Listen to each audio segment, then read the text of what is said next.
ನೋಡಿ ಇದು ಒಂದು ಸುಮಾರು ನನಗೆ ಗೊತ್ತಿರೋ ಮಟ್ಟಿಗೆ ಒಂದು 50-60 ವರ್ಷದ ಆಗಿರುತ್ತಿದ್ದು. 60 ವರ್ಷ ಆಗಿಲ್ವಾ? ನೀವು ಚಿಕ್ಕ ವಯಸ್ಸಿಂದ ಇಸ್ಕೊಂತ ಇದ್ದೀರಾ ನೋಡಿ. ಮೊದ್ಲು ಹಿಂಗೆ ಇದ್ರಲ್ಲಿ ಪೌಡರ್ ಹಾಕಿಟ್ಬಿಟ್ಟು ಇದನ್ನ ಹಿಂಗ್ ಹತ್ಕೊಂಡು ಹಿಂಗ್ ಮಾಡ್ಕೊಂತ ಇದ್ರು. ಇದೇ ಮೊದಲಿಂದು. ಇದು ಇಟ್ಸ್ ಅನ್ ಆಂಟಿಕ್ ಪೀಸ್. ಇದು ಅವಾಗ ಎಲ್ಲೂ ಸಿಗಲ್ಲ ನಿಮ್ಗೆ. ನೋಡಿದ್ರೆ ನೋಡಿ ಇಲ್ಲಿ ತೋರಿಸ್ತಾ ಇದೀನಿ ನಿಮ್ಗೆ. ಮಕ್ಕನ ಮನೆಗೆ ಬಂದಿದೆ. ಇವಾಗ ನಿಮ್ಗೆ ಈ ಪೌಡರ್ ಹಾಕೋ ಡಬ್ಬಿ ಆಂಟಿಕ್ ಪೀಸ್ ತೋರಿಸಿದೀನಿ. ಇದೆಲ್ಲೂ ಸಿಗದೆ ಇರೋದು. ಇನ್ನೊಂದಷ್ಟು ಕಾಯಿನ್ಗಳು ತೋರಿಸ್ತೀನಿ ಬನ್ನಿ ನಿಮ್ಗೆ. ನೋಡಿ ಇಲ್ಲಿ 20 ಪೈಸಾ, 10 ಪೈಸಾ, 5 ಪೈಸಾ, ಇದೊಂದು ಹಳೆ 10 ಪೈಸಾ, ಇದು 2 ರೂಪಾಯಿ ಬೇಡ. ಆಮೇಲೆ ಇದು 25 ಪೈಸಾ ನೋಡಿ. ಮೊದಲು ನಾವು 4 ಆಣಿ ಅಂತ ಇದ್ವಿ. 25 ಪೈಸಾ ಇವಾಗ ಇಲ್ಲದೆ ಇರೋಂಥದ್ದು. ನೋಡಿ ಎಷ್ಟು ಇಟ್ಟಿದ್ದಾರೆ 10 ಪೈಸದ್ದು. ಮತ್ತು ಇದು ಹಳೆ 2 ರೂಪಾಯಿ. ಇದು 50 ಪೈಸಾ, ಹಳೆಯ 50 ಪೈಸಾ. ಎಷ್ಟು ಇಸ್ವಿ ಇದು? ಇದು 1989. 1989 ಹಳೆಯದು.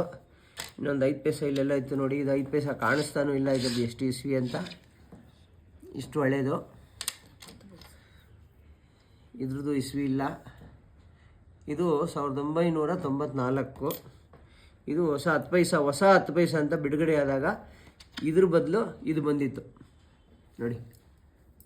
ಇದು ಹಳೆಯದು ಆಂಟಿಕ್ ಪೀಸು. ಅದ್ರ ಬದಲು ಇದು ಬಂದಿತ್ತು. ಆಮೇಲೆ ಹೊಸದಾಗಿ ರಿಲೀಸ್ ಆಗಿರೋದು. ಇದು ಯಾವಾಗ ರಿಲೀಸ್ ಆಗಿದ್ದು? ಇದು 1989ರಲ್ಲಿ ರಿಲೀಸ್ ಆಗಿದ್ದು.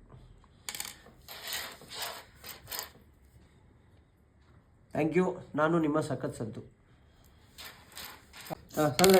ಹಳೇದು 25 ಪೈಸೆ. ಚೇಚಿ ಅಮ್ಮ ಎಣಿಗೆ ಅಮ್ಮ ಚೇಚಿ ಹೊಡೆದಿತ್ತು. 2 ಪೈಸಾ 25 ಪೈಸಾ. 2 ಪೈಸಾ. ಇದು 5 ಪೈಸಾ.